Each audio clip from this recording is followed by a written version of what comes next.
It's often said that correlation and causation are two different things.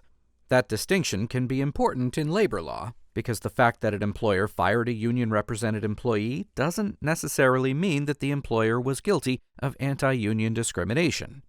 In NLRB versus Adkins Transfer, a federal court addressed an employer's motives in a case involving two terminated employees. Adkins Transfer was a small Nashville-based trucking company. Adkins's truck drivers, pickup workers, and dock workers all were members of the local Teamsters union.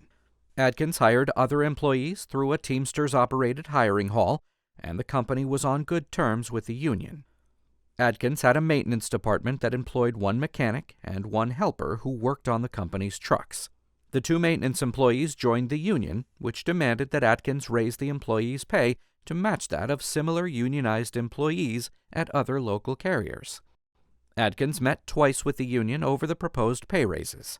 The union offered no compromise in its demands.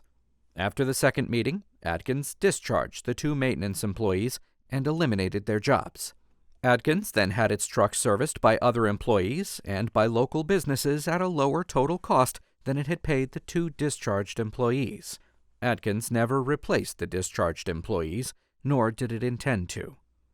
The union filed an unfair labor practice charge, alleging that Adkins violated the National Labor Relations Act, or NLRA, by terminating the employees because of anti-union bias. At the administrative hearing on the charge, Adkins's president testified that it would have been economically infeasible to raise the maintenance employees' pay. Moreover, if Adkins had retained the employees without a raise, then the union would have called a strike that would have shut down the business. The company eliminated the employees' jobs to avoid these economic consequences. The trial examiner concluded that Adkins didn't violate the NLRA and recommended that the National Labor Relations Board dismiss the charge.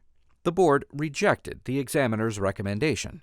The board concluded that Adkins violated the NLRA because the company wouldn't have discharged the employees if they hadn't joined the union and asserted their bargaining rights.